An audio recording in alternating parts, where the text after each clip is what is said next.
University Belfast in 1997 and earned a certificate in professional legal studies in 1999. Her career began in private practice, where she specialized in criminal, family law, and children protection matters. In 2021, Lynn transitioned to the Department of the Director of Public Prosecutions as a legal assistant, Director of Public Services as legal assistant. Following the devolution of criminal justice in Northern Ireland in 2004, she became a senior public prosecutor with a Public Prosecution Services, PPS, handling a range of serious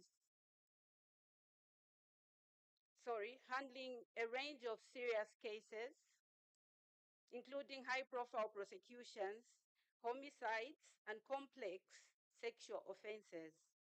Between 2017 and 2020, Lynn also served as a human trafficking specialist prosecutor.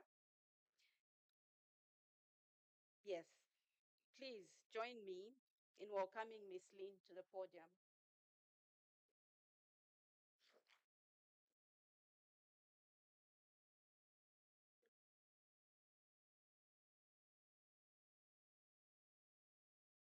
Good morning. I stand on the protocols already observed and thank you sincerely for the opportunity to speak with you here this morning. This morning, I'm going to discuss the approach which is taken in Northern Ireland by the Public Prosecution Service in respect of dealing with young people who come in conflict with the law and the role of the Public Prosecution Service in the youth justice system in Northern Ireland.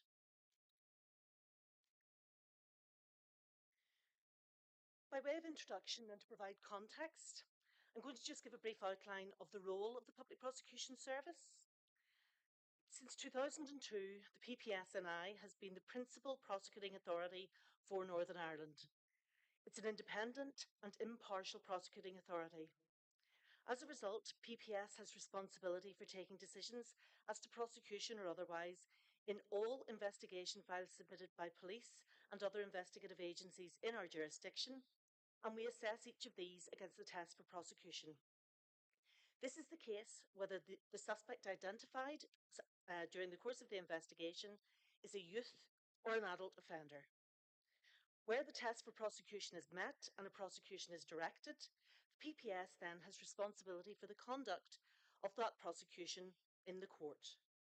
Our public prosecutors conduct all prosecutions in the magistrates and youth courts, and we have a dedicated team of youth specialists who take decisions as to the prosecution of young persons and also take decisions as to whether to divert young people from the formal criminal justice process, and they also prosecute these cases in the youth court. So just then to look at the youth justice system in Northern Ireland. PPS is one of a number of criminal justice agencies in Northern Ireland which deals with young people who offend.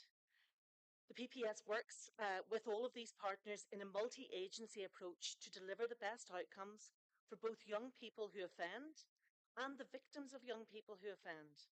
But PPS has sole responsibility for the conduct of any youth prosecutions brought in court. So the aims of the youth justice system in Northern Ireland were established by Section 53 of the Justice Northern Ireland Act 2002, which was subsequently amended by the 2015 Act. So this is the statutory framework under which all of those criminal justice agencies who operate in the youth justice space operate. Section 53 sets out the principal aim of the youth justice system is to protect the public by preventing offending by children. It requires that all persons and bodies exercising functions in relation to youth justice must have regard to that principal aim in exercising their functions, with a view, in particular, to encouraging children to recognise the effects of crime and, importantly, to take responsibility for their actions. This statutory framework also requires that these persons and bodies have the best interest of the child as their primary consideration, and that they have regard to the welfare of children affected by the exercise of their functions, and to the general principle that any delay in dealing with children is likely to prejudice their welfare, with a view in particular to furthering their personal, social, and educational development. So, the Public Prosecution Service, which I work for, is committed to meeting our statutory obligations under Section 53 in our domestic legislation, and also to ensuring that the best interests of the child principle, as set out in Article 3.1 of the UN Convention on the Rights of the Child, is adhered to, and that the special considerations which apply to cases involving young people are enshrined within our working processes. So just to reaffirm for everyone, Article 3.1 of the UN Convention sets out the best interests of the child are a primary consideration to be considered in all actions concerning children, whether undertaken by public or private social welfare institutions, courts of law, administrative authorities, or legislative bodies. So this sets the standard to which we hold ourselves and under the principles under which we operate. To assist our prosecutors in meeting their obligations under these provisions, we rely on a number of key policy documents, which are published and available on our website for anyone who has any interest in reading through these. These provide guidance to our prosecutors, but also, significantly and importantly, provide accountability in respect of how we as an organisation observe the rights of a child and we protect them when they come into conflict with the law in our jurisdiction. These documents include our Code for Prosecutors, the guidelines for the prosecution of young people, and the guidelines for the use of diversionary disposals. I'll refer to these documents throughout the course of my presentation. To start, I'm going to refer to our Code for Prosecutors, which is basically our equivalent of your Prosecutor's Manual, which was launched here just earlier this week. And in our code, paragraph 4.14.7, quite a lengthy document, um, it specifically sets out the obligations on our prosecutors. It requires that where the suspect is a child or a young person, the best interests and welfare of the child or young person must be considered, including whether a prosecution is likely to have an adverse impact on his or her future prospects that is disproportionate to the seriousness of the offending. Prosecutors must have, and it's obligatory, must have regard to the principal aim of the youth justice system, which is to prevent offending by children. Prosecutors must also have regard to their obligations arising under the UN Convention on the Rights of the Child, which we've discussed. This provision in the Code for Prosecutors makes it clear that whilst the test for prosecution is the same in every single case that is received, whether the suspect is an adult or a youth offender, the prosecutor must have due regard in every decision taken where a young person is involved to the principles of youth justice and to our international obligations. So in this slide, I've set out for you what that test for prosecution actually is. This requires that prosecutions are only initiated or continued by the Public Prosecution Service where we are satisfied that the test for prosecution is met. The test for prosecution is met if there is sufficient evidence which can be presented before a court to provide a reasonable prospect of a conviction, the evidential limb of the test, and, crucially, that prosecution is considered to be required in the public interest limb of the test. I will discuss in greater detail later various options which are available to prosecutors in cases where it is considered that the test for prosecution is met. Where the test for prosecution is not met, a no prosecution decision will issue. In youth cases, many no prosecution decisions will issue based on public interest considerations, so under the second limb of that test. To ensure best practice and consistency of approach, in the PPS, all files involving a suspect aged under 18 at the time of the commencement of any criminal proceedings are dealt with by a team of specialised, dedicated youth prosecutors who are based in each of our regional offices. These prosecutors deal exclusively with youth prosecutions and have responsibility for all aspects of youth justice, from decision making right through to prosecution in court. Their work is dealt with through a separate work stream and is managed by a dedicated youth team manager who is also a very experienced senior public prosecutor. This model affords a significant number of benefits, including, importantly, that appropriate priority is given to youth cases in order to reduce delay. They can provide advice and act as a point of contact to police in cases involving young people. That can be formal advice or informal advice at a very early stage. They can assist and advise colleagues.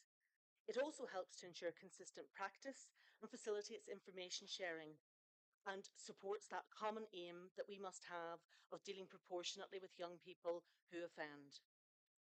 It also provides continuity in that our youth prosecutors take the decisions as to prosecution or otherwise, and then present any cases that are brought forward to the youth court. This provides scope for specialist training, enhanced expertise, and a significant knowledge base shared among a team of dedicated specialist prosecutors who are dealing consistently with cases in the same manner. It also allows for the development of effective partnerships within the criminal justice system with those other partners that I'd referred to at the start of the presentation, and ensures a collaborative approach is taken in all cases. So just to give a flavour for the number of cases which we deal with involving youth suspects, I have given figures here for the financial year 2022 to 23. In total, in this year, there were 3,692 decisions taken in respect of young suspects reported to the PPS. Of these, 1,384 were decisions not to prosecute, many for public interest reasons, and 1,189 were to prosecute summarily in the youth court. There were 540 diversionary youth conferences ordered and 498 alternative disposals offered. In Northern Ireland, the most common types of offences committed by young people include assaults, criminal damage, and theft, which are often associated with incidents of antisocial behaviour. Offending by young people tends to be less serious than offending by adults. The value of goods stolen, for example, tends to be smaller, the assaults less serious, and young people are much less likely in our jurisdiction to be involved in serious offending behaviours such as fraud or drug trafficking. So these lower end cases are usually prosecuted summarily in the youth court, or if appropriate, diverted away from the criminal justice process altogether. When considering the prosecution of a young person, PPS is also guided by Articles 18 and 19 with the general principles of the guidelines on the role of prosecutors, as adopted by the International Association of Prosecutors at the 8th UN Congress on the Prevention of Crime and Treatment of Offenders. I've set them out on this slide for you because I think it's worth highlighting. So Article 18 requires that prosecutors shall give due consideration to waiving prosecution, discontinuing proceedings, conditionally or unconditionally, or diverting criminal cases from the formal justice system with full respect for the rights of the suspects and the victims. Article 19 then requires that in countries where prosecutors are vested with discretionary functions as to the decision whether or not to prosecute a juvenile, and that's what is particularly relevant in this case, special consideration should be given to the nature and gravity of the offence, protection of society, and the personality and background of the juvenile. It requires that in making the decision, prosecutors shall particularly consider available alternatives to prosecution under our relevant juvenile justice laws and procedures. Prosecutors shall, and it's mandatory, shall use their best efforts to take prosecutory action against juveniles only to the extent that is strictly necessary. These principles underline our international commitments as well as our domestic commitments that are outlined in our Code for Prosecutors, which we've already referred to.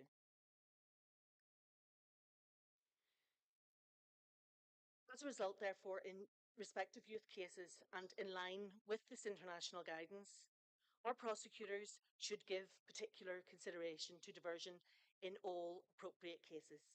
And there are a number of factors which they are required to take into consideration when doing so. Their considerations must include an evaluation of the possible impact of their decision on the child.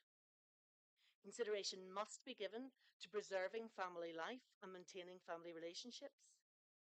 Children should be allowed to have the opportunity to contribute their views, and the traditional objectives of repression or retribution must give way to rehabilitation and restorative justice objections, although done with attention to effective public safety.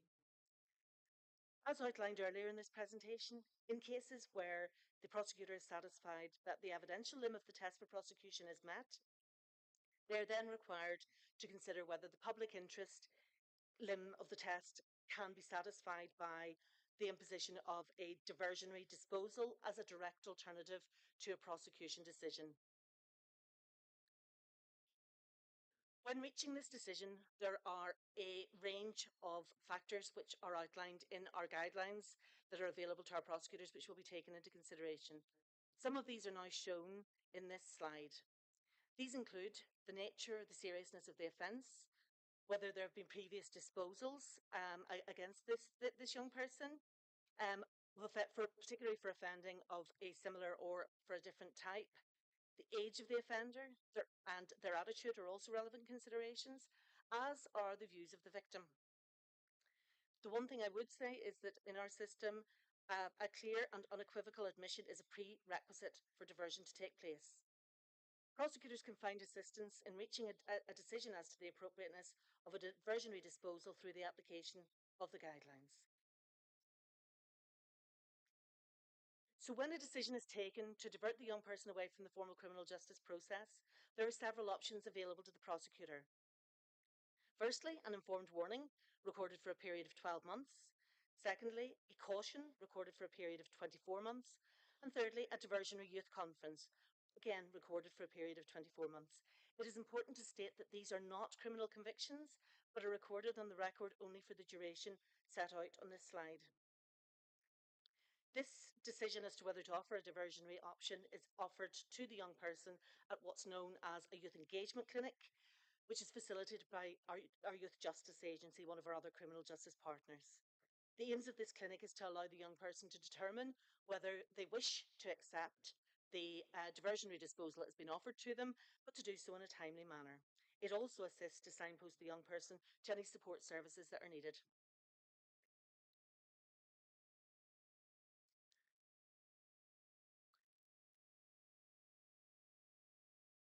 Informed warnings and diversionary cautions are used for those cases of lower level offending behaviour, but in cases of more serious offending or in cases where there is a history of previous disposals, a youth conference will be offered. Some of the relevant factors which are often seen in cases where a youth conference is directed are outlined on the screen now for you. Really, these are for the more serious offences and where it's recognised that some form of plan needs to be put in place to really emphasise the need for a restorative justice approach to be taken. These plans are wide and varied, but it is all monitored through the services of our Youth Justice Agency and the prosecutor. And each stage of the plan is agreed and monitored at key stages. If the diversionary plan is not completed or unsatisfactorily completed, then the young person can be referred back for prosecution.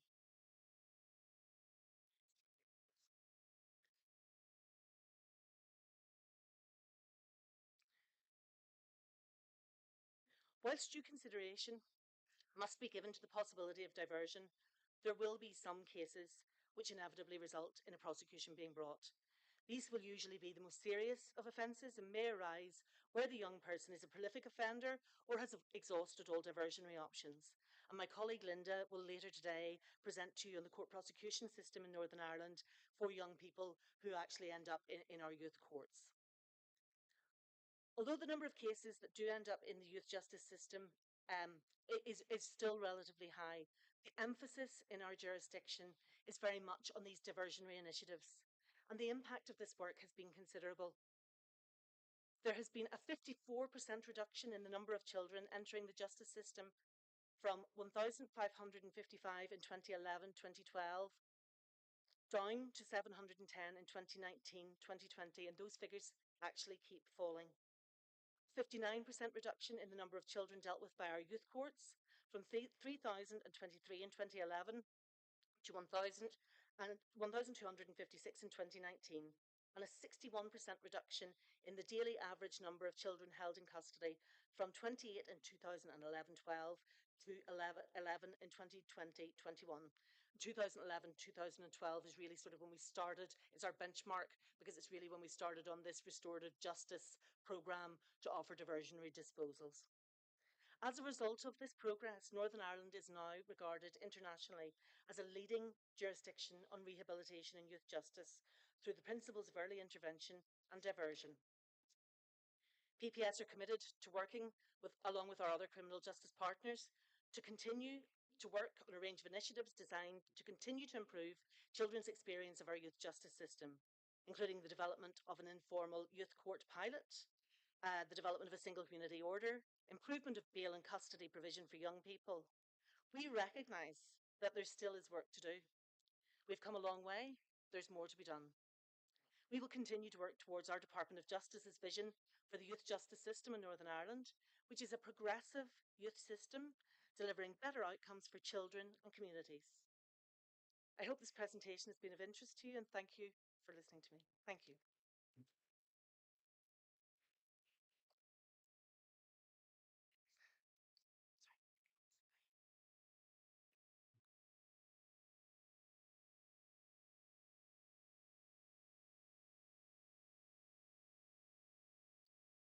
Second speaker is Mrs. Monde Chizongo. Monde, an esteemed senior state advocate in the Gender-Based Crimes Department at the National Prosecution Authority, Zambia, holds an LLB from the University of Zambia and was admitted to the Zambian bar in 2016. She furthered her education with a postgraduate diploma in legislative drafting and a master's in commercial law and labor law from the University of Zambia. With 18 years of prosecutorial experience, Monde specializes in sexual and gender-based violence and children and child justice cases. Managing child victims and witnesses and handling criminal cases such as homicide and human trafficking, Monde plays a crucial role in the Child Justice Forum and is a certified trainer of trainers in diversion techniques for children and SGBV cases management. She has contributed significantly to community sensitization on sexual violence and child justice and has developed key resources, including Prosecutors' Handbook on Sexual Violence and guidelines for managing child victims. Monde is actively involved in drafting important legal documents and strategies such as Children's Code Act rules and Ending Child Marriage National Strategy, underscoring her dedication to advancing child justice and SGBV initiatives in Zambia. Mrs. Monde Chizongo, kindly come to the podium. There.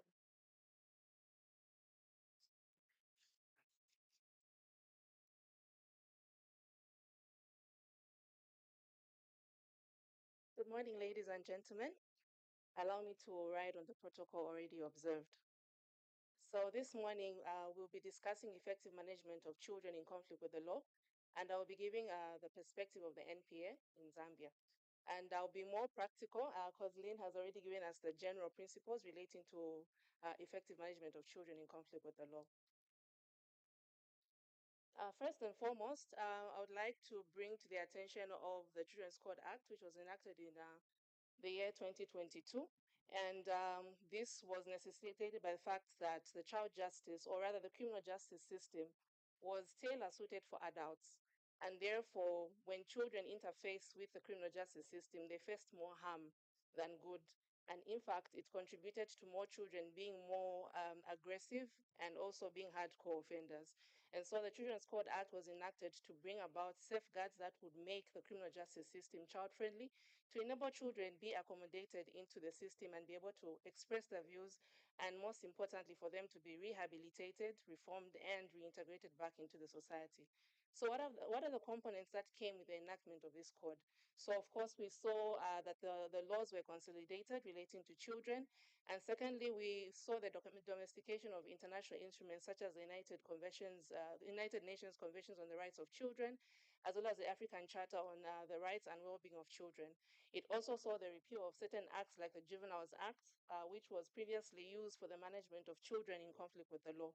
And also, we saw something new being introduced in the Act, which is the protection and rights of child victims and child witnesses. As we may be aware, we do not have any laws that speak to victims in this country. So this is one of the first that speaks to the protection of CVWs, which is child victims and child witnesses. So what is the role of the prosecution in the management of children in conflict with the law?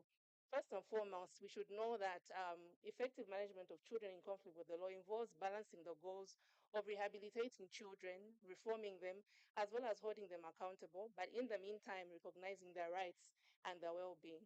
And as the National Prosecution Authority, when we make decisions, as provided for in Section 3 of the Children's Court Act, we are supposed to make these decisions in the best interest of the child. So if we decide to prosecute, it should be that it was in the best interest of the child that the child be prosecuted. If we decide to divert, it should be that it was in the best interest of the child to divert that child. So Section 3 of the Act provides for the best interest of the child and the mandate, or rather the obligation on public and private institutions to take this as the primary consideration.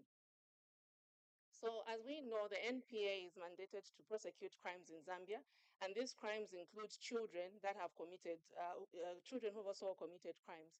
So what is our approach as the NPA? So we take the child first approach. What does this mean? We see children as children first and offenders second. So this also entails that our decisions are more so leaned to reformation of the child rather than giving them punitive measures, or rather prosecuting them so that they endure punitive measures. So our primary focus in this approach is to reduce re-traumatization when children enter into the criminal justice system. So how do we do this? We do this by promoting diversion, or when we do prosecute, we go for, we take approaches that will reduce the amount of time that the child will be in the courtroom. So the Children's Court Act has provided for rights for children during the investigation stage, and some of these rights include the right to privacy. So in as much as a child has come into conflict with the law, it doesn't give us the right to then go and televise, maybe even on the media, to say Abel Banda committed this offense. So even during the investigative process, despite having committed an offense, their privacy is of paramountcy. Then also the protection of identity from exposure from the media, which is pretty much the same as right to privacy, the right to remain silent. They are not forced to give any evidence to the law enforcement officer during investigation, and the right to be interviewed in the presence of a parent or a guardian or a person with parental responsibility, as well as a child welfare inspector. Now, this right is very important because without these persons, if we have a warn and caution statement where a child has made a confession and it is discovered that none of these persons were available during the interview, it becomes problematic for the prosecution. In fact, do not attempt to use that warn and caution statement in a court of law, because there will be that right that would have been infringed already on the child. Okay, then we have these rights in conflict with the rights for children in conflict with the law when it comes to the court process, the right to legal representation, and the right to have proceedings to be heard in camera, right to privacy. So you can read the Children's Court Act for more of these rights. So the NPA also takes a multidisciplinary approach when it comes to management of children in conflict with the law. So this means that we work with different key stakeholders that manage children. So we have the judiciary, we have the social welfare department, law enforcement agencies, we have the Zambia Correctional Service, the Legal Aid Board, the diversion service providers, which consists of the CSOs and the NGOs, as well as the Ministry of Health. So what are the two ways in which the NPA manages the children in conflict with the law? Apologies, I have to rush through because I don't have enough time. So we have two things that the NPA can do. Can either decide to divert, prosecute. However, diversion should be your measure of first resort. This means that when you receive a docket of case as a prosecutor, do not rush to indict the matter. You look at the matter and see if this matter is suitable for diversion. Of course, considering the test of prosecution, which Lynn has already talked about, once you've established that there's sufficient evidence on the case, it is now for you to then see what factors will allow you to divert this case. So if you read the slides here, you see that diversion focuses on addressing the underlying causes of delinquent behavior. So what you're going to be doing is, in your mind, you should be thinking of reforming this child and not rushing to take to court. The problem with indicting a matter quickly and you discover that you want to divert a matter later at the stage where it has reached, it's difficult because it means you have to discontinue the proceedings. Then you have to rearrest the child for you to then implement the diversion. This means that you're now going to re-traumatize the child because you remove them from the criminal justice system, then you bring them back, and then you decide to divert. And that's why it's important, before you decide to indict and take a matter to court, ensure that the matter is suitable for diversion. So other than the factors, which I think Lynn had also addressed, which are similar to ours, you can check section 58 that provides for the factors.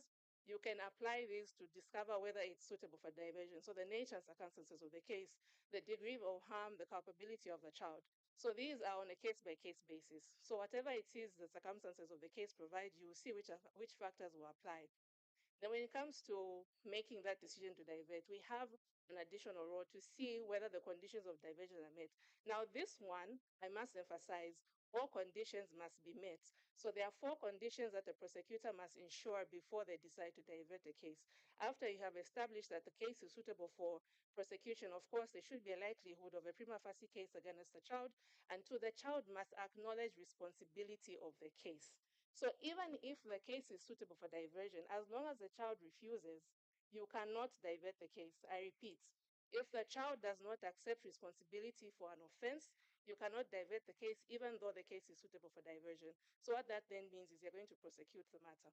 And then 3, the child and the parents to the child must consent to the nature and the option of diversion that will be used for this case. So if they don't consent, again, it becomes problematic. You cannot divert. And then as a prosecutor, you should ensure that the child and the parents should understand the consequences of failure to comply. So these 4 conditions must be present. So even if your factors show that the case is suitable for diversion, if any one of these 4 conditions are not present, you cannot divert the matter. It means you have to prosecute. So the diversion options that are available are also similar to the ones in Ireland, of course, but we do have mediation, family group conferencing, and restitution. So once you've diverted, of course, you will meet with the child welfare inspector, the law enforcement officer that was involved in the investigation of the case, and then you will come up with a diversion plan that will indicate the suitable program for the behavior, to reform the behavior of that child. So what happens then if you don't divert? You then prosecute. But when you go to court, we have cases where you can plea bargain. But then what we've seen now is a lot of lawyers as well as prosecutors want to prosecute because they want to secure a conviction, while others want to get a payment for their day in court. But this does not help the child. So it's very important as actors in the criminal justice system, sit and liaise and see, okay, what will be best for this child? Let's find something less. Let's say if the child committed an aggravated robbery case, you can sit with the other lawyers and agree to find maybe a lesser offense of robbery or maybe theft from person or theft. Then you can also agree on what type of order that the court may recommend, or that the social welfare officer can recommend to the court to pass at the point that the finding of guilt has been entered. And also, if you decide not to go the plea bargaining way, even a plea of guilt, especially from our fellows, our defense counsel from legal aid, most times we find that you do not explain to the children. And sometimes, if there's evidence, just guide them in terms of pleading guilty. Of course, do not force them, but it's one way of reducing their time in court. But then if all of these things fail, we can go for trial. And for the prosecutors, if we do go for trial, ensure that your witnesses are ready so that the case is heard in good time. So also I'll speak about bail because this is one way of effectively managing children. We have children who've stayed in custody for long periods of time, and we don't see a lot of our defense counsels applying for bail. So as a prosecutor, just because the defense counsel has not applied for bail, it doesn't stop you from reminding them to apply for bail. And your role in terms of bail is also helping the courts by providing them with information in terms of whether they release a child will be a danger to the child or to the community. So if you have any information relating to this, provide that information to the court, but do not provide it yourself. Use the law enforcement officer involved in that case to either take the stand and give that evidence, or you can have them swear an affidavit relating to the information you want to inform to the court. I'll quickly run through the challenges of the management of children in conflict with the law. So currently, the NPA is mandated to divert cases. Unfortunately, we don't have resources that enable us to do this. So we rely on the Witness Management Fund. But as we may be aware, the Witness Management Fund is solely for witnesses. So we have to improvise in terms of how do we then facilitate the diversion if the NPA diverts. Then we have inconsistent application of child justice principles. These factors determining diversion, depending on where you're coming from as a prosecutor, one may think an offense is aggravating, the other one may not. But if you look at the facts of the case, they may be same. So you find that different principles will apply. Certain children will then benefit from the diversion while others will not. And then we have another problem with cultural and societal attitudes and norms. The society is not receiving the issue of diversion pretty well because they see children as criminals. And this is more so because most of the offenses committed by the children here in Zambia are mostly aggravated robberies, assaults. They move around in gangs and, beat people up in the community. So it's very difficult to come and tell someone, say, I'm going to divert this child, and then you see this person has been injured really badly. The property that has been stolen is, according to them, they have been deprived of their property. So you find that they do not take the decision to divert very lightly. So of course, we need to do some community sensitization on this one. And then we have a problem with the different interpretations of provisions of the Children's Court Act, and particularly when it comes to the age of the child. The Constitution has provided that a child is a person who's below or has attained the age of 18. But then the second limb of the definition has brought problems when it comes to this. So I find that certain courts will think when you say a child has attained the age of 18, they see it being a child on their 18th birthday. But in other courtrooms, they extend that period up to the last day before they turn 19. So you find that some certain children will benefit from the rights under the Children's Court Act, while others do not. So we have two cases in point, the People versus James Mwanza. In this particular case, where the child was 18 years, 4 months, and this child was sent back to the subordinate court because he was considered an adult. But then in the People versus Angel Mlengandani Chileshi, we had a child who was 18 years, 4 months, excuse me, and the court considered that person as a child and was held in the Children's Court, and they benefited from the rights under the Children's Court Act. So this has become problematic. DPP, I hope that we will be going to the Constitutional Court for the interpretation of this provision, because it has also given a problem when it comes to remittance of cases at the subordinate court. The juvenile courts do not know whether to now take children to the Children's Court or to remain in the juveniles court for offenses that are tribal in the juveniles in the subordinate court. And then also we have actors not being specifically trained in child justice. This includes prosecutors, the judiciary, as well as law enforcement and social welfare officers. So we have a problem here. We need training, and we have very few officers allocated to these cases.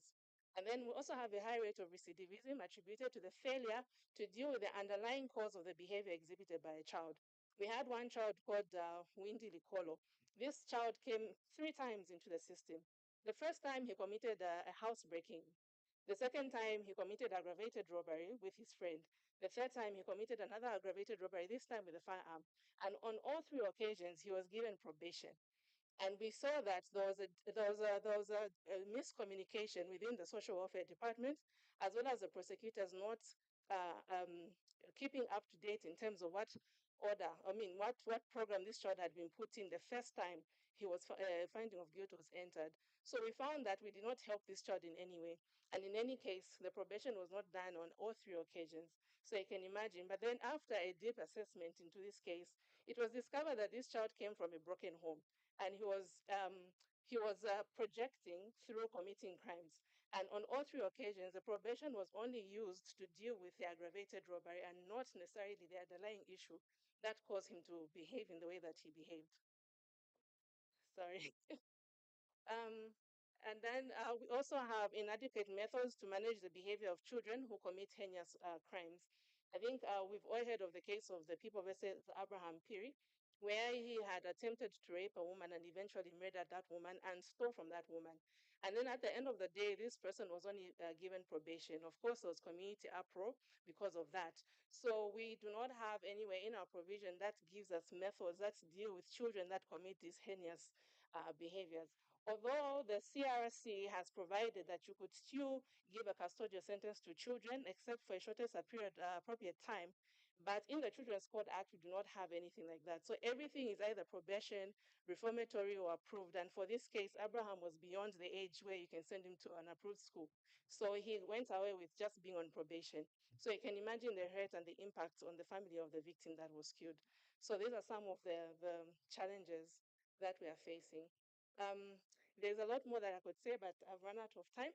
And I hope that this presentation has given us at least a snippet of how we can effectively manage children in conflict with the law. Thank you.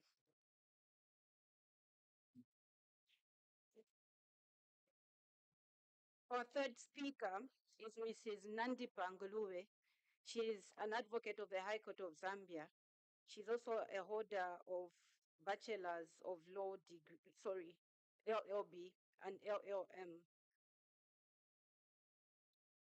specializing in child rights and justice also. With over 10 years of experience in the justice sector, she has made significant contributions to the management of children in conflict with the law, having served as a magistrate in juvenile court.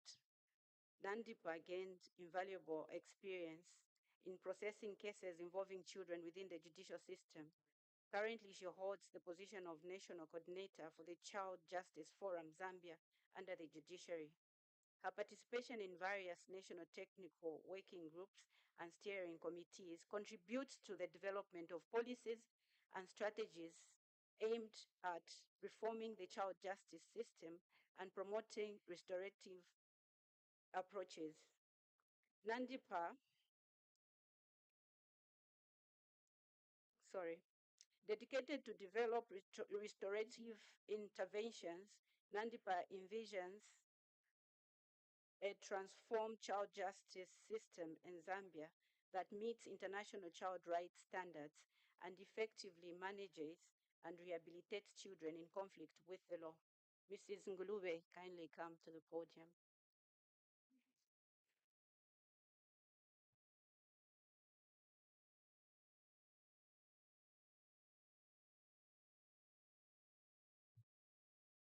Hey, good morning. I will adopt the protocols already given by previous speakers. So mine is to give a perspective on the effective management of children in conflict with the law, providing insights from the Children's Code Act and touching also on international and regional standards. So I'll begin by posing a question to all of us in this room, taking you back to a time when you were a child, right? We all have been children. And to ask you to imagine when you took a pencil that didn't belong to you, maybe, stole some sweets from a neighborhood shop, a cantemba somewhere nearby, or because your friend infuriated you in school, you pushed them, they fell, their head, and the worst happened, right? What would you have preferred for the justice system to take its course? Would you have preferred to be supported and probably talked to understand the mistake that you had made? Or would you have rather ended up at a police station, probably detained for a few days, your parents nowhere to be seen, police officers towering over you, asking you endless questions? Well, I think I'll leave that to you to answer following this presentation. But just very quickly to indicate that this presentation will just highlight and give a perspective on effective management of children as it relates to the general principles, international principles, as well as our own national principles.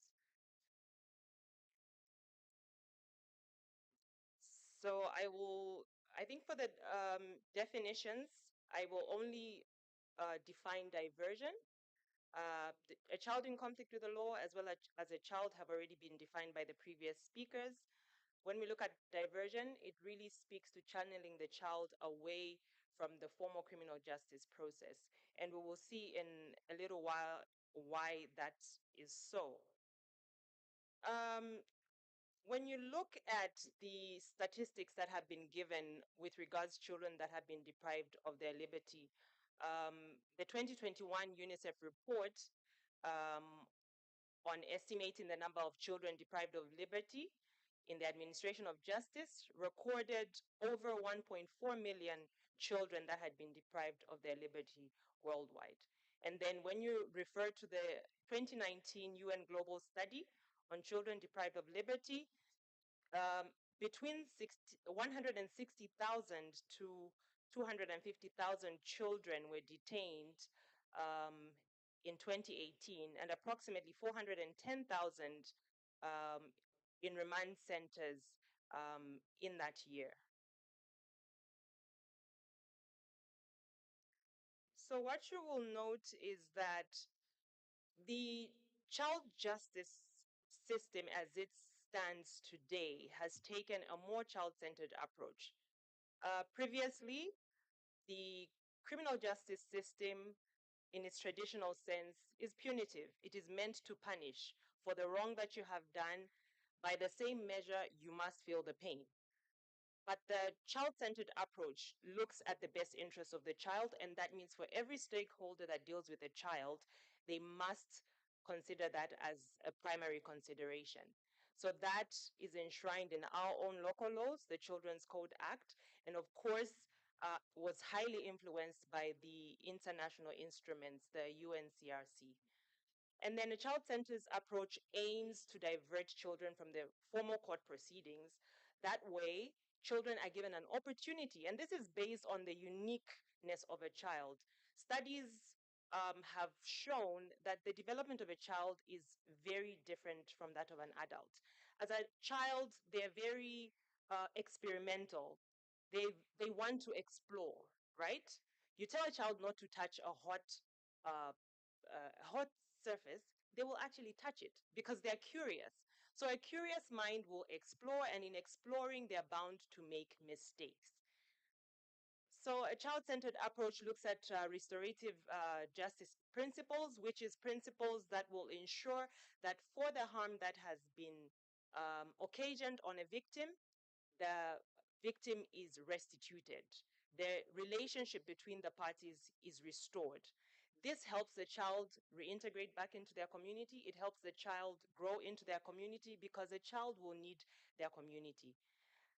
It also focuses on rehabilitation and reintegration. What this means is that because a child has the potential to change, we give a child an opportunity to reform, to rehabilitate.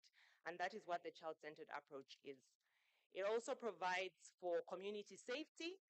Transforming a child will mean that the child that goes back into the community will actually provide safety for the community. So, quick overview of international instruments. The UNCRC Article 40 emphasizes treating this child with dignity and respect. Also, that they should be granted access to legal assistance and that their trials should be fair. Of course, the guiding principles, these have also been adopted in the Children's Code Act, and non-discrimination is one of the very important principles, as well as respect for the views of the child. You need to know what the child has to say about the going-ons in the criminal justice system.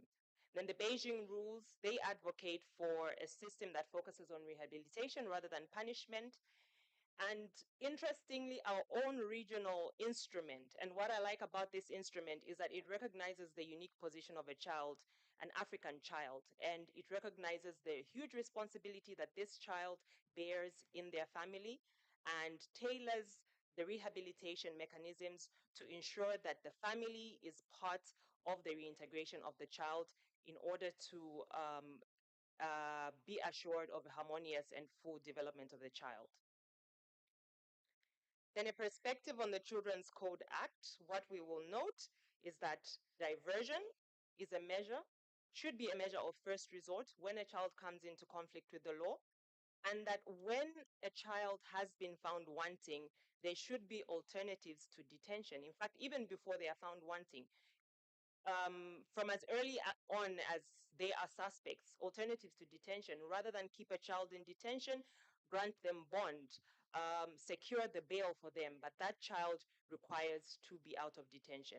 Then restorative justice, as I've already alluded to, this is key. Once a child has been found wanting, the way that they should actually be accountable, held accountable, but through them taking responsibility of their actions rather than punishing them.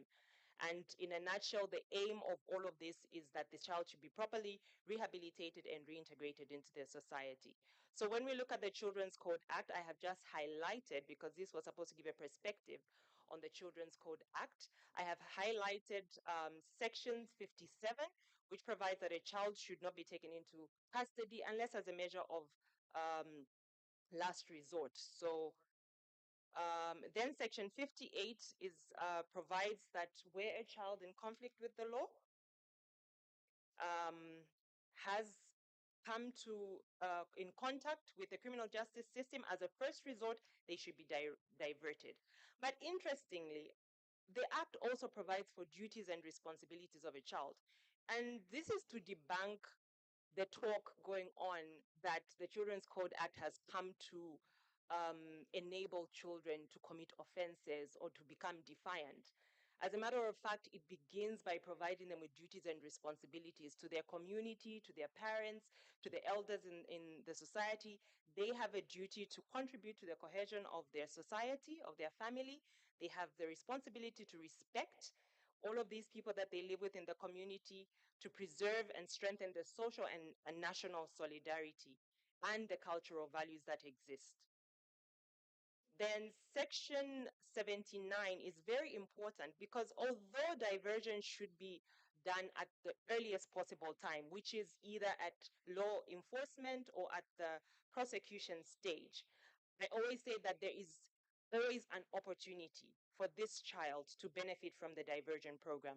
So the court may deal with the child in um, many ways, and one of them in 79(1)H is that they may make a restorative justice order. So although the courts are not a diverting body, they can still avail this child to diversion programs that can help them to address the specific need of the child, that which caused them to commit an offense. Then Section 23, very important, prohibition from torture. A child should not be subjected to, is it campelwa? If there's any people with police background, they know what that is. They should not be tortured. So consequential changes from the enactment of the Children's Code Act, what we did see is the minimum age of criminal responsibility, right? That was revised upwards, and this is in compliance with the recommendations from the Committee on the Rights of the Child. So a child under the age of 12 years is not criminally responsible for an act or an omission. And then the amendment also affected the Probation of Offenders Act. And what this did is to align the provisions with those of the CCA and to include the definition of a child and a child in conflict with the law. And as such, the Probation of Offenders Act does not apply to children. What applies is the Children's Code Act. So we see a shift from retributive to restorative justice that the Children's Code Act has brought, and now in place of imposition of pain and punishment, what we see is a child being restored into the community and being made to take accountability for their actions by agreeing that yes, they committed an offense, but that they can make a change, a meaningful change. So it doesn't focus on establishing guilt, but focuses on solving the problem, futuristic in nature. So the rights of the child are provided in various provisions in the Children's Code Act. We have the sections there, and they vary from the right to privacy, the right to legal representation, the right to legal aid, the right to remain silent. They also have the right to education, and this is why they should be granted bail and bond, because they need to continue to go to school, and of course to reasonable visits, to medical attention. We've also seen that a breach of the rights of a child is actually an offense as prescribed by the Act. So any willful or negligent infringement of the rights of the child is actually an offense, and the Act provides for punishment. So to wrap up, just a snapshot of the perspective at pre-trial stage, what we are saying is diversion as a measure of first resort, right? And that where you need to detain this child, it should be for the shortest minimum period. And an emphasis that the although the director of the public prosecutions has the legal mandate to prosecute persons contravene the law, there is that prompt provided by the Children's Code Act that diversion should be considered as a first resort. And importantly for the courts, the right to speedy trial, that is important. The use of restorative justice orders should be taken into account, and the role that social welfare plays in ensuring that the correct perspective is given to the court on what caused the offending behavior, so that ultimately the order of the court can deal adequately with the child, and hopefully it is not a custodial sentence. Post-trial will encourage reintegration, good reintegration for the child, so that the child can completely reintegrate with the community and that they make meaningful development within their community. So to close off, my recommendations are that there should be specialized capacity of building justice sector actors, and that coordination is key in ensuring that children in conflict with the law adequately benefit from the provisions of the Children's Code Act. We also need to integrate institutional child-friendly and trauma-informed guidelines and practices. And the elephant in the room, increased funding for infrastructure, for human resources, for child justice services, for rehabilitative programs. That will go a long way in ensuring that we effectively implement the provisions of this act. I will leave you with a quote, very good quote that is close to my heart, by the late President Nelson Mandela. What he said was, if you want to know the soul of a society, right? If you want to know the true soul of a society, check how it treats its children. And that is the end of my presentation. Thank you very much.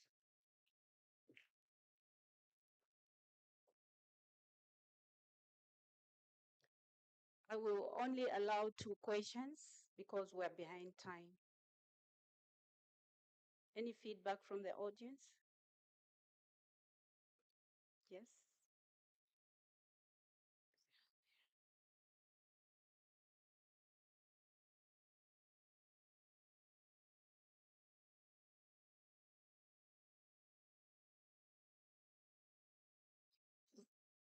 Good morning, panelists. My question is directed to Lynn. In your presentation, oh, sorry. In your presentation, you had stated that what you focus on or your emphasis is on diversionary initiatives. My question is, what are some of the diversionary initiatives that you have in Ireland specifically for children in conflict of the law relating to drug trafficking and drug abuse? Thank you.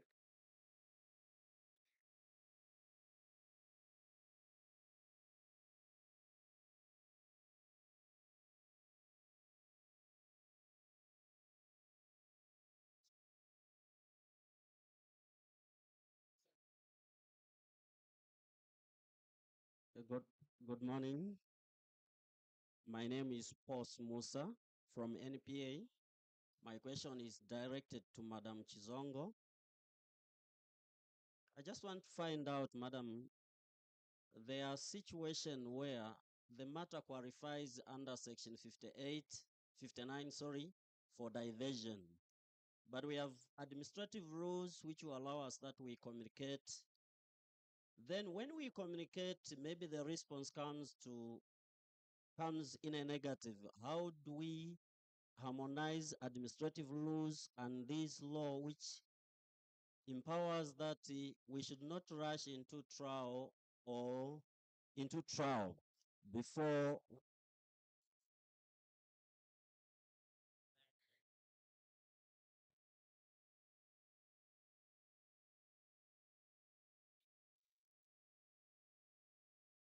My name is Chomba Msik.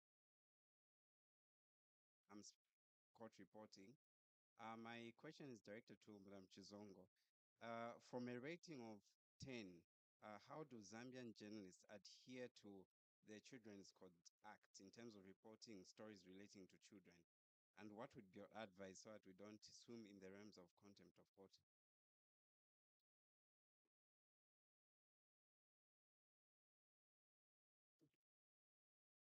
We'll take one more question from Mr. Chipawa. Good morning, panel. My name is Chipawa. I am currently acting principal state advocate with the Taxation and Financial Crimes Department. My question goes to all of you, really. I know the diversion program started, first of all, as a pilot sometime in 2020. And of course, it is a very progressive step. But what I want to know is have you seen any significant improvement in the statistics of children who have been diverted reoffending? Thank you.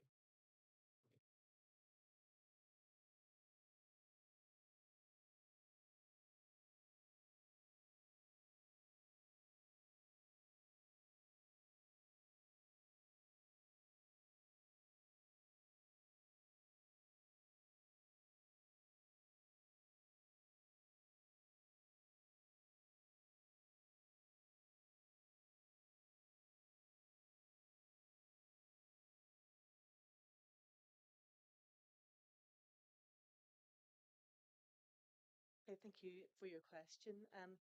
Just to respond in respect of diversionary initiatives, in respect of drug trafficking and drug use, we would see those in Northern Ireland as really essentially two separate categories. Recreational use by young people of substances and possession of small amounts for personal use would tend to be dealt with by alternative diversionary disposals, which sit outside really the conference plan. But where there is repeated behaviour of a similar nature, that gives rise to a suspicion that there may be an addiction issue, or the child is showing signs that they are being brought into wider criminal activity as a result of their drug use, then those would be circumstances in which a youth conference plan would be considered to be appropriate, and that's a rehabilitative plan, which is formulated through collaboration with our youth justice agency and other partners such as probation services, and we would make use of recognised programs that have been designed and are adapted to tackle some addiction issues and the underlying causes for why children are turning to the use of those substances to try and address the underlying issue, rather than looking at it as a criminal offence for them to continue to use the substances that they are. In relation to trafficking, it's more complex in that it really will depend what role the child is playing in relation to drug trafficking, whether they are going to be eligible for to be dealt with as part of a diversionary program at all. It may be that the child is the subject of exploitation and has been brought into a wider criminal operation. And in those circumstances, you certainly would give strong consideration to, again, potentially looking at a youth diversion program that is going to actually tackle the underlying causes that have led to that exploitation, that have caused the child to come into conflict with the law. So you're looking again to look at what has caused the situation to arise, rather than criminalise their role and their behaviour, where they may have been taken advantage of and exploited by others much older and with a greater criminal experience than they have, and who ultimately are the ones that are making the financial gain from the transaction. So in those circumstances, yes, you would still put that child in those circumstances potentially through a diversionary program. But if the child is involved at a high level in drug trafficking, that's going to be something that's too serious, and it would require prosecution through the conventional methods through the court. Hope that answers your question.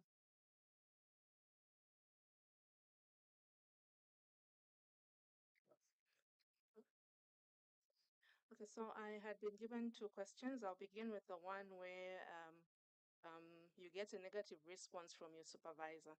If you had followed my presentation well, I had talked about one of the challenges being child justice principles being more subjective than objective. So you as a prosecutor may have used the factors to consider whether a case is suitable for diversion, and in your own view, it may be, but when you take it to your supervisor, they think otherwise. So in that case, it's a little bit difficult because when you make a decision to divert, it's for your supervisor again to check in with you to see whether you have adequately perused that file and applied the factors necessary for you to find whether the case is suitable for diversion. So if your supervisor thinks not, at this point, it's a little bit difficult for you to challenge. But I'll advise you that in every time you perusing a docket and you're considering a case for diversion, write an opinion. And in your opinion, justify why you think that case is suitable for diversion. Then you leave it for the supervisor to advise, because the internal procedures anyway require that your supervisor vetoes or refuses or accepts your decision based on what they have themselves also seen on the docket. So it's quite a tricky question. Um, when your supervisor says something else, there's really nothing you can do. But at that point in time, just make sure you yourself, in your opinion, you write and say, I am justified to think that the matter is suitable for diversion. So unfortunately, the internal procedures will still require that your supervisor looks through to your work. I hope that answers your question. Then the second one, in relation to, sorry, in relation to the media. I don't know whether I can give a rating, but I can say previously I would give you 0. And this is because even if you don't mention the name, you would still mention the village where the child is coming from, the name of the mother, the school. So you would have still exposed that child as identity to the public. So for instance, you report, no, a boy from Chipata village, son to Mary Banda, and you find that Mary Banda only has one son, you still would have exposed that child. So I think in the past, I would give you 0, but I think currently you've been trying. I have noted that you do not mention even names of victims. So I can give you maybe a 4 or 5. However, if you are found wanting, Section 46 of the Children's Code Act has actually criminalized exposure of the identity of a child as it relates to the media. So if we see that Kalemba or Zambia, Times of Zambia, indicates the name of the child, personally, I'll ask law enforcement to investigate, and they're waiting for your docket to prosecute you.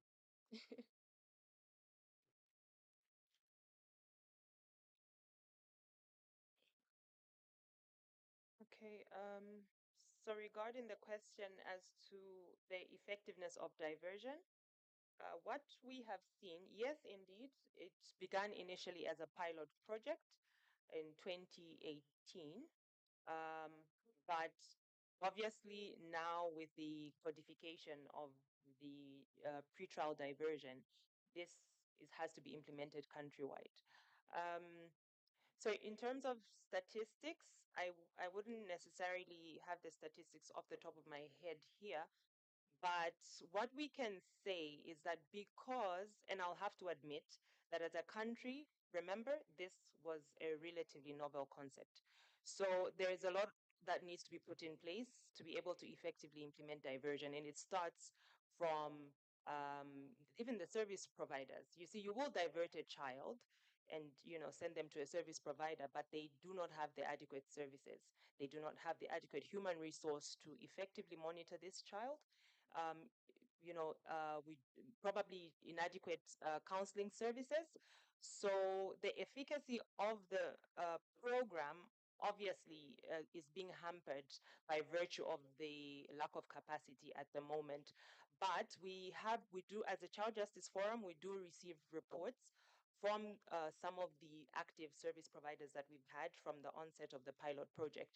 And what we see in the reports is that these children are responding to the diversion programs. We have children that have been properly reintegrated back into their communities, children that previously didn't go to school or didn't have any active talent. We've seen them now actively engage in their talent because their talent has been identified. They're going back to school, they're contributing to their communities. So if implemented effectively, diversion will yield great results. And I must also hasten to say that there has there's still need to sensitize our communities. This is a new concept. Most of them are opposing to this concept. I mean, even in this room, if we had to take a private, poll, you will find that a lot of people in this room are still very apprehensive and are not supporting diversion. So there's need to really sensitize and build capacities for the service providers for this to effectively work. To our esteemed speakers, thank you for gracing us with your company and for contributing to the success of this session. We have now come to the end of this session. Thank you very much for your attention.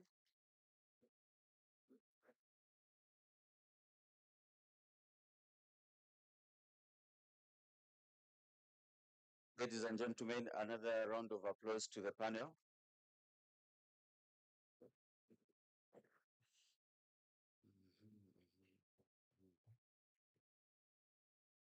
So we are supposed to take a short tea break, but one or two announcements. I'm happy to announce that the phone has been found and we've given it back to the owner. Before we proceed, kindly allow me to acknowledge the presence of His Royal Highness, Chief Chamuka. Your Highness, you are welcome.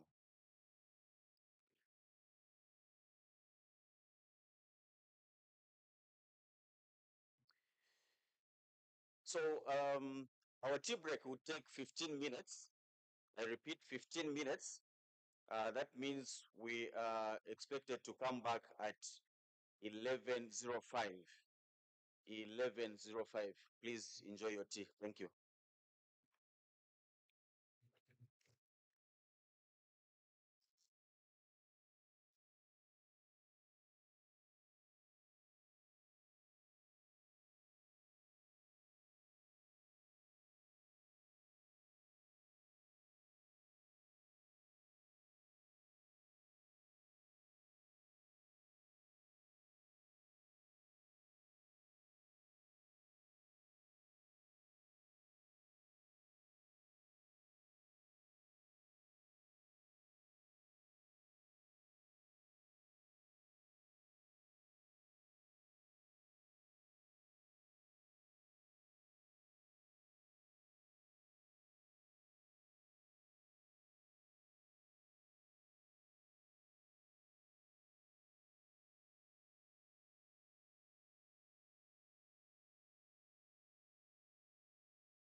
we will move to the next presentation or the next session.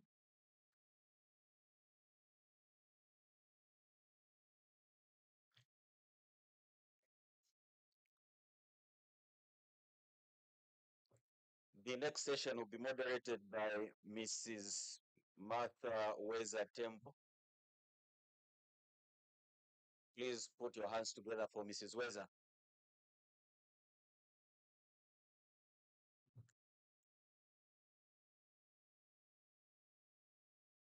Good morning, ladies and gentlemen. A warm welcome to this session and all protocol observed. We have a very interesting topic for this session. Ending violence against women, inculcating the review of femicide and other cases in the criminal justice system. We have seen the scourge rise. We have seen governments put in efforts. We have made tremendous progress in ending the scourge, but the scourge still remains. Today, we are looking at the review, and we have lined up distinguished speakers to help us articulate this very important topic.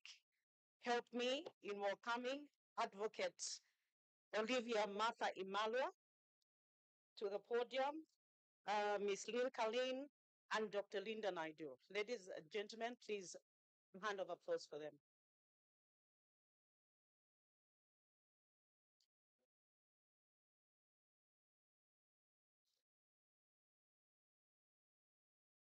Ms. Kalin will be joining us very soon.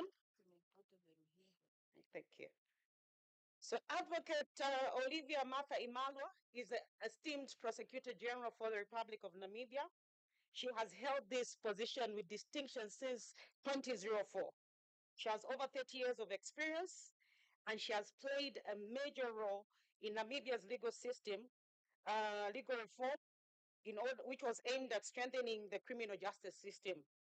Before I call her to the podium, I will invite everyone to just have a glimpse of a few depicting best practices in Namibia.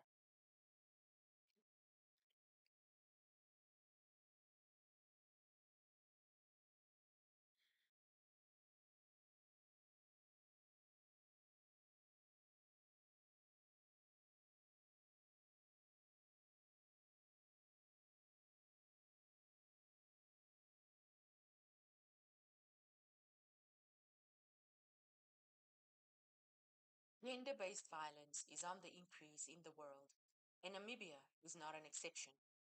1 in 3 women in Namibia have experienced violence or will experience gender-based violence in their lifetime. 1 in 5 women in Namibia are in an abusive relationship. Women and men in violent relationships may be maimed or die. Children grow up without parents and inherit violence from the parents. There is an outcry in Namibia that gender-based violence cases are not properly investigated and prosecuted. Victims withdraw cases because they feel that there is no protection for them in the criminal justice system.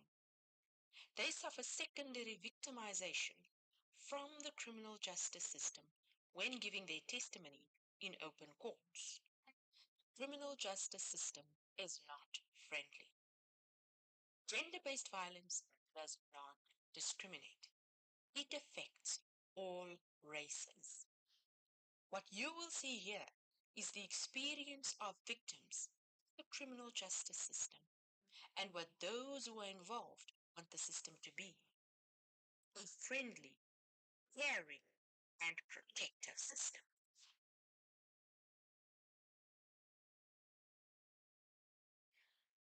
Now let me introduce you to Sylvia. Sylvia is a 36-year-old professionally qualified woman. She's been married for the past 8 years. However, 6 of those 8 years have been riddled with abuse by her husband. Today is no different.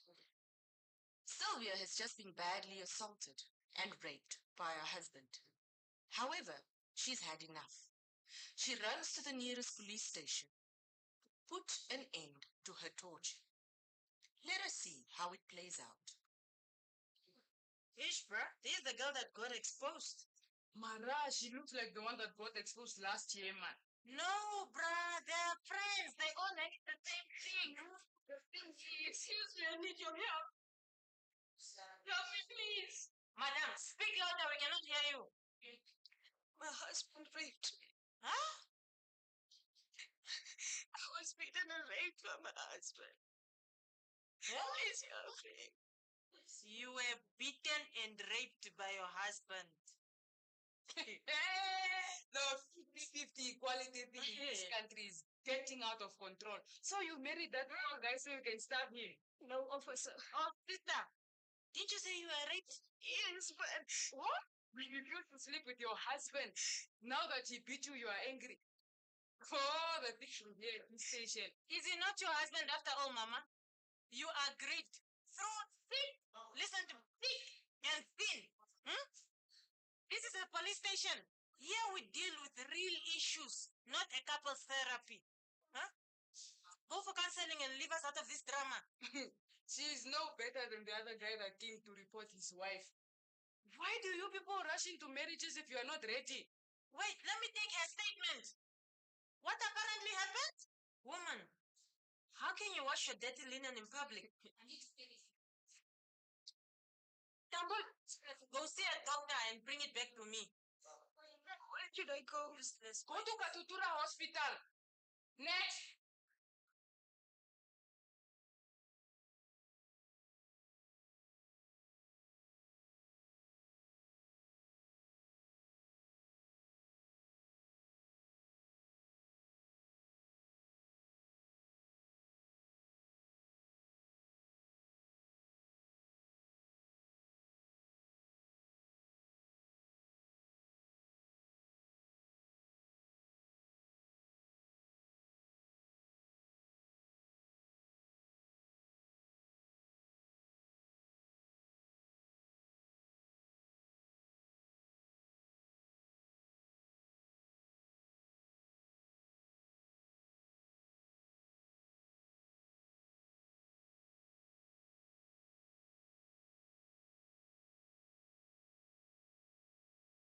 I need help. Yes, how can I help?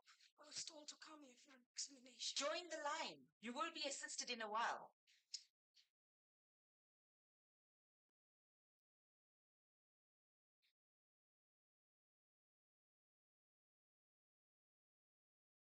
Thank you very much. That is food for thought. Ladies and gentlemen, help me welcome Advocate Imalwa to the podium. A round of applause, please.